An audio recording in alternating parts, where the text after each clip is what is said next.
Welcome to tonight's first ever joint leadership dinner with the Hong Kong Jockey Club Scholarships and the JC STEM Circle.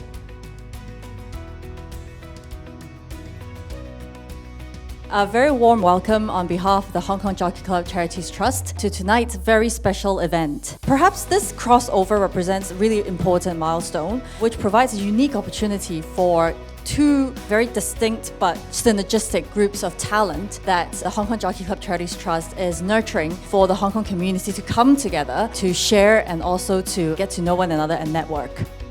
We would like to take this opportunity to appreciate the presence of our guest speaker, Professor Andy Neely. I think that universities are incredibly important anchor institutions in local economies. For many cities and regions, universities are absolutely vital economic and anchor institutions, and they help that local community and the local economy flourish. If you think about most of our research, it's typically funded by the taxpayer, and it's perfectly reasonable for the taxpayer to say, how do we benefit from this work? And that's why I'm such a fan of the Hong Kong Jockey Club's fellowship programs, and why I'm so delighted to be here this evening. Because you too have decided to take that step. You, by joining into these programs, have decided to say, actually, it's not enough just to be a great scholar. Actually, I want to try and take my ideas out and make a difference in the world. Thank you, Professor Neely.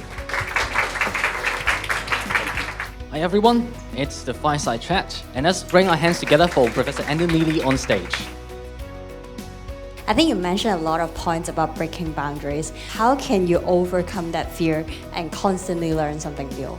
Imagine you're a flea or an ant, and you sit on the outside of the rabbit and you can see the world. So my advice would be, if you ever find yourself sliding down the hair of that rabbit and getting too close to the skin, try and find a way of climbing back up so you can look out at the outside world. Hello, sir. Just a question about the journey of how you got here. How do you deal with competition? You know, if I was starting my career again, one of the bits of advice I wish someone had given me at the start was go and look for groups of people who you respect, who will give you a hard time about your work, and because they will force you to make your work better and better. Not because it's a competition, but because actually that's how you improve.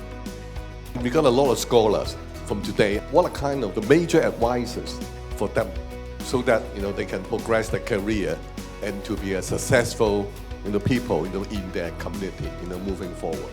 I'd be saying to people, go to the best conferences you can go to. You need advice from successful entrepreneurs, and what you'll find is that actually a lot of those people are incredibly generous with their time. They're quite willing to help the next generation. Thank you, Professor Neely.